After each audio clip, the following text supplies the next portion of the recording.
The Judas Kiss, Chapter 1. Whale song echoed musically and surreal from the dark ocean depths, oscillating by the currents and movements caused by the huge mammals. Conrad's dream rolled rhythmically fore and fro.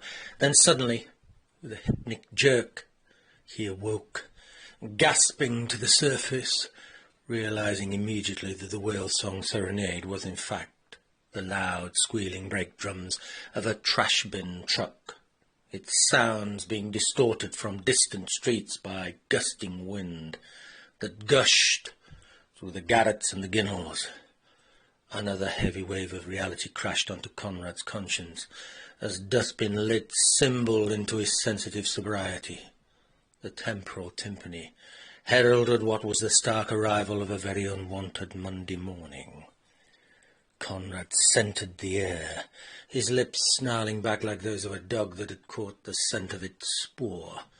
The room reeked of sweet toffee liqueur snaps, his nostrils flaring. Conrad cursed the stench of his own stupidity, and realizing that something was terribly wrong, instinctively he grabbed with both hands for head and genitals. Simultaneously barking out a sharp yelp, finding that his hair had been shaved to a sharp stubble that now grated his soft, milky white hands as though they'd been made of cream cheese. For a moment he dared not breathe. Panic tingled through his stomach like sticklebacks. It schooled up against his heart and then feathered behind his lungs. Mouthing out a silent mime, the words dried to sand at the back of his throat. Conrad shook his head from side to side, trying to loose the numbness and stupefaction, but nothing came forth, not the slightest synaptic spark to illuminate his cranial dark. The liquid libation lobotomy was complete. His total DIY drink amnesia had once again been achieved. Tentatively, Conrad placed his planters down onto the bedroom floor, flirting footsie amongst the debris of the previous night's booze blitzkrieg. He felt as nervous as a child taking its first barefoot steps into a rock pool. He moved forward slowly, cautiously. Then his fleshy instep found a bottle top. He howled in agony. He hopped onto a hedgehog of house keys and collapsed in calamity.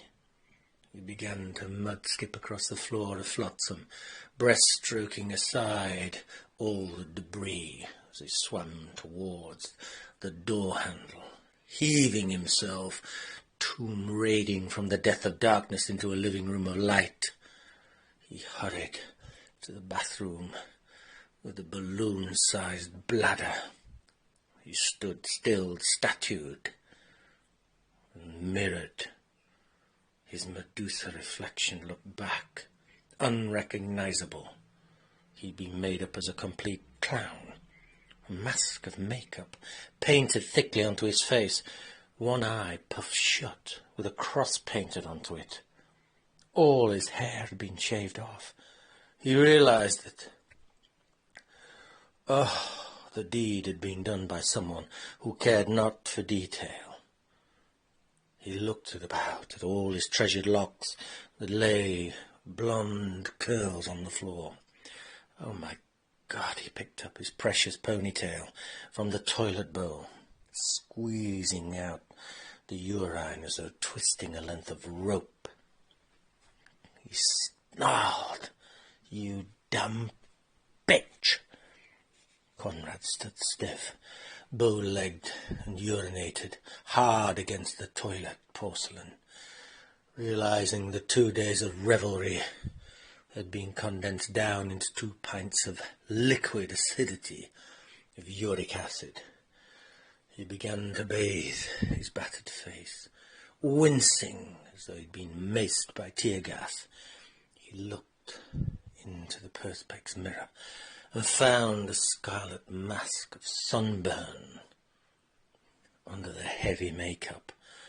Oh, fantastic. A face finished in vermilion, with a head scalped white. Oh, this is just the absolute beautiful delight I need. Conrad patched himself up to a semblance of sensibility. He placed a cap on top of his glinting dome to try and conceal the hideous highlight. He then stepped outside under what was a very unforgiving blue sky. He looked towards the jellyfish moon that was swimming back to the dark side and thought to himself, if only I could swim back in time to that soft yang from this very cruel yang. Conrad settled on a stogie and then backfired in a death rattle, kicking to keel, swaying in motion sickness. He gasped and then grasped onto the stanchion of steel. Pitching and yawing, he tried to steady himself with a strong stare against the still secure skyline. Conrad was now aware that people were eyeing him with a quiet concern of intrigue, not dissimilar to discovering a Robinson Crusoe that had been washed up on the shoreline of sobriety. But instead of finding a man Friday, Conrad found a girl Monday who was laughing back at him. Conrad scowled at inquiry. "What's the matter with you? What are you laughing at?" The girl gusted into giggles. "You know, the previous night, last night, you boarded the same bus as me, the same bus, and got dropped off here. Guess what you did? I don't know, what did I do? You fool, you sat in the centre aisle, pissed out of your tiny mind, and you missed the seats completely. You proceeded to pull off your shoes and socks and play with your feet for the entire journey like a baby. What's it got to do with you?"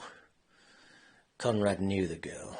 He'd known her since school. She was fairly good looking. Oh, he just wished the damn bus had arrived. The girl kept on laughing. Fortunately, he saw it glinting in the early morning sun as it turned the corner on the common. It arrived, the glass glinting back his ghostly features like some pallor mortis reflection. He was thinking up an excuse.